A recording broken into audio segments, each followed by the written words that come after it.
Hello everyone. So today I'm very excited to bring you this deck. Now is the first week of Black and Silver Bahamut, and our first local card shop tournament in Singapore was at Cardnation, which just happened to yesterday night of this recording, and I managed to get a 4 with this deck. Okay, so I'm gonna do a deck profile, but a disclaimer is that this is also a testing deck. This is not, I think, in my opinion, would be the best version of the deck. However, it will provide players with skeleton to start off somewhere if they want to play sword. Therefore, I'm doing this deck profile.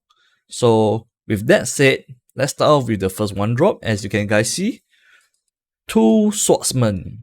Alright, so basically what this card does is that it basically taps your opponent. Alright, when it comes down into play, fanfare. At the same time, it is able to tap itself and taps an enemy follower as well.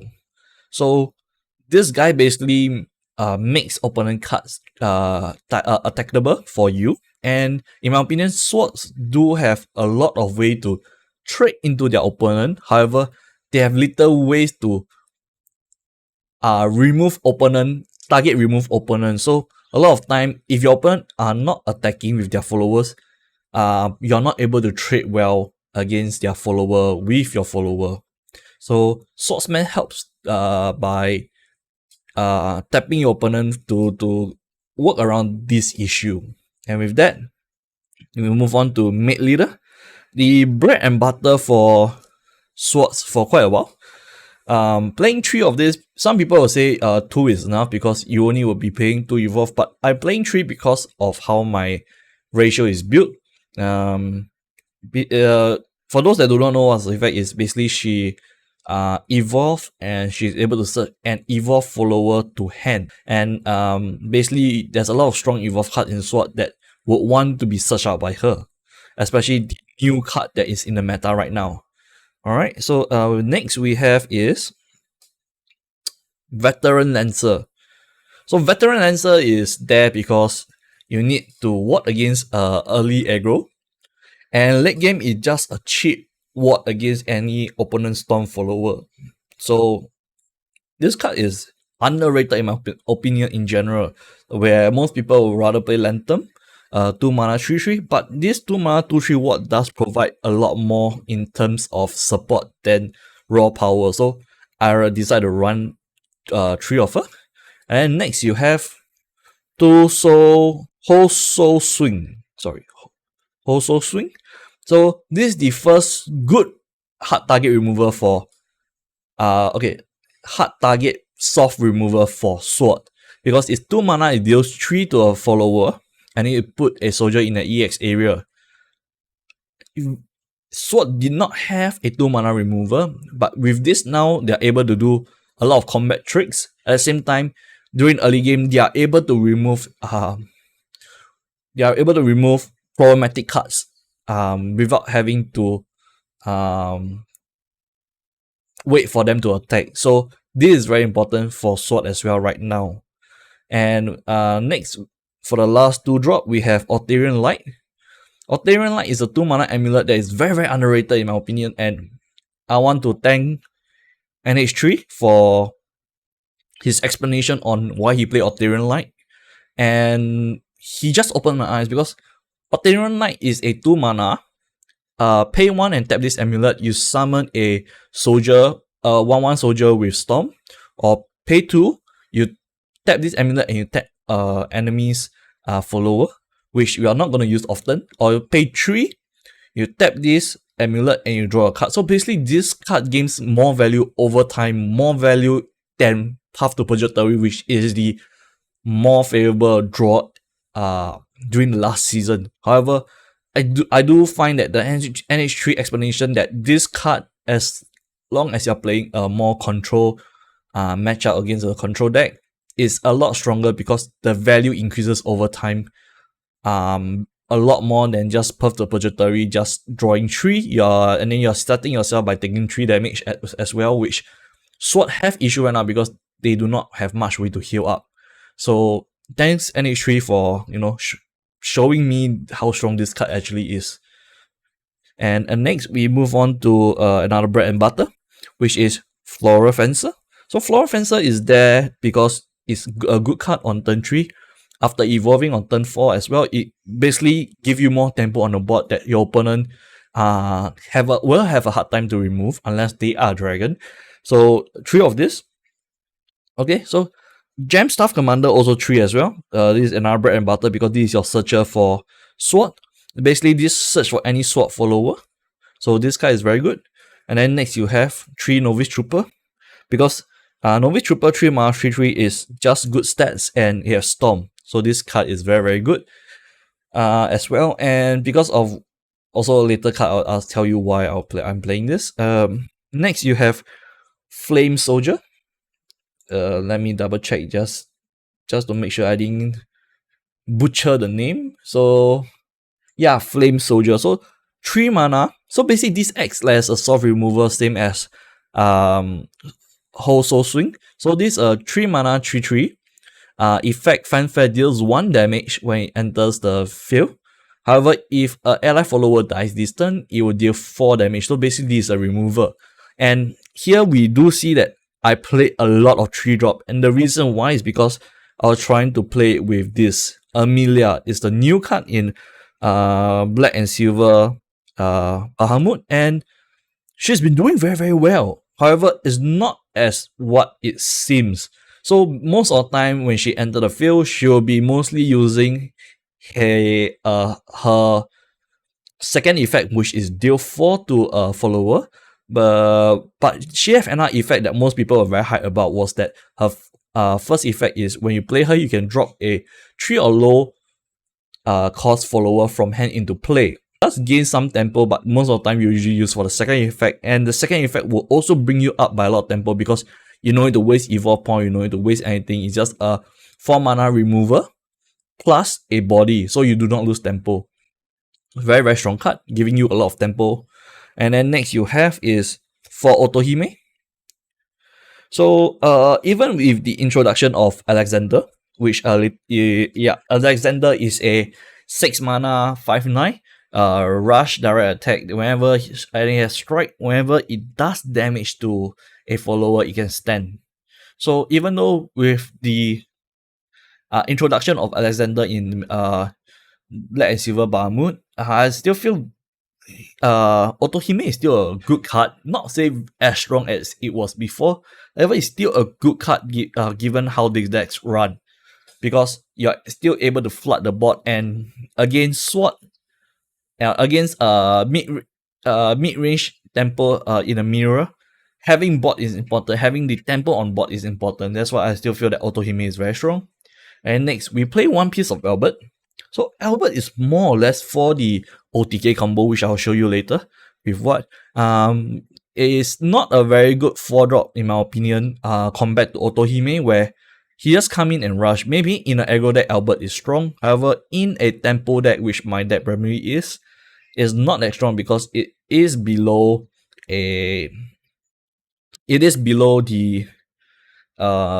mana curve. Mana for stats, because for Otohime, even though it might be a 3/4, it gives a 1/2 ward follower, which makes this a 4/5. Meanwhile, Albert is just a 3/5. However, his role is different as he just wants to storm opponents. So this card is good in my opinion, is good in aggro, but not really say in mid-range. Therefore, I only play 1. And the evolve cost is very, very expensive at 3. So 1 will be enough, and you don't really want him to trade the board most of the time. Okay, so another 4-drop will be Avon Blader. This is also like a draw for sword. With her primary effect to search is to search for 2 officers. Usually it will be this, with this, or you can search 2 Novice Trooper, or even searching for what is possible. So she's just basically a draw, and if you are able to search for 2 Novice Trooper, you will end the game more easily. If you can search for Samurai and this base, or you can search for this and Samurai, you are able to remove opponent board sometime. So this card is actually very strong in terms of drawing. However, you do not need more than 1, because when I play test, I realized that Sword always would have a hand until late game, and that is where you want to drop her to search for a card to end the game or to control the board even more. So this card is good, but there's no need to play multiple copy in my opinion. Maximum you want is 2, because at the same time, you only can search when you evolve her, so you're actually fighting for evolve space in your evolve deck, which later I'll show you is very, very tight. And next you have is Execution. This is for Leonidas. Alright. And any deck that have a problematic amulet, I will just execute it away, because I'm playing tempo and I'm not playing aggro anymore. I need to remove threats that provide a resource long term over time. I need to get them removed so that I'm able to play my game. And they don't out resource me. Alright, then next you have Tool Saber. Basically, it's a very good card. Able to trade, able to block against aggro cards. So basically, if your opponent got 3 or more follower, you get +2/+2 with aura. Good against control, which actually did happen. I forced a Termis from my opponent just to get rid of her. And overall, she is a good card. And then next, you have the hero of this deck, Leonidas. So Leonidas is a 6 mana 5/6 with no effect other than Evolve 1. Evolve 1 Fanfare, it does 5 damage to an enemy follower and 5 damage to himself. And then when he dies, he do summon a token amulet, which is called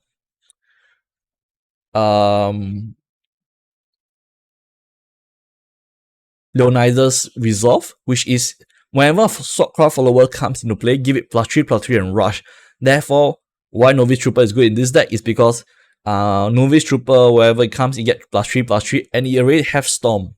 So you just swing for 6. Artillery Light, every turn you are spawning a 4/4 soldier with Storm. That's very good. And works well with Albert. Albert becomes a 6/8. However, with the Evolve, Albert have this ability Strike. He's able to stand again and attack 1 turn. You can only activate that effect once per turn. So this could effectively deal 12 damage in 1 turn, which is very scary. And all these cards that put a lot of follower into play, Auto and Floral Fencer, are just and also Amelia, where you drop Amelia and drop another 3 drop or 2 drops or even 1 drop, all will then get buffed by Leonidas Resolve. Yeah, so this will summon the Leonidas Resolve, which make this deck is just playing around with Leonidas Resolve. If we make this deck gonna be very strong. At the same time, this is why I also play Tsubaki, because she first can Storm. At the same time, her idea was more like, you know, how good Assassin was in mid-range during the last season, where Assassin able to destroy a follower and then trade as well. So you're able to use 1 card to remove 2 cards on the field. It does work the same with Tsubaki in my opinion. So this is why I play 1 Tsubaki as a hard remover for any follower. And then next you have is Alexander. So Alexander is a bot white for Sword right now. Basically a 6 mana 5/9 direct attack and rush. And whenever he does damage to a follower, he can stand again and he can attack again. So this is just basically a bot, kind of like a bot white for Sword. And lastly, my last 2 card for the main deck is 2 Front Guard General. Front Guard General, when dies, basically works well with Resolve as well. It summons another 2/2 Knights with Ward. So all the wards become 5/5. And the reason why I play this is because I figure that Dragon might be my main problem, which actually is Havens became my main problem. And I will say that, you know, Haven may banish, this card might not be that good. And yeah, I'll talk about what other cards I'll change. And for the Evolve, alright, I'll just pack this up first. So this is the main deck. Alright. Next we do have is the Evolve. Alright, for the Evolve we have 2 Mate Leader. You will be evolving Mate Leader a lot of the time because Mate Leader is good. by first of all gaining back tempo on the board and searching for all the evolved cards, which is the main card will be Leonidas and Floral Fencer. And with that, Floral Fencer, basically a good card for you to gain back tempo. Alright, and then 2 Otohime. Alright, so this is just to flood the board back again. And then 2 Leonidas, which I think is a must. And there's a chances that it might reach 3, which I'll explain later why.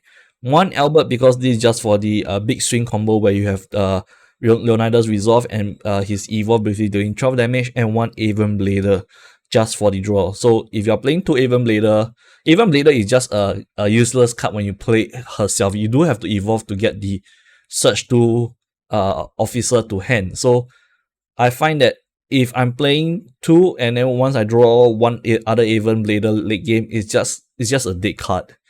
Alright, so this will be the evolve deck. So it's actually very, very tight.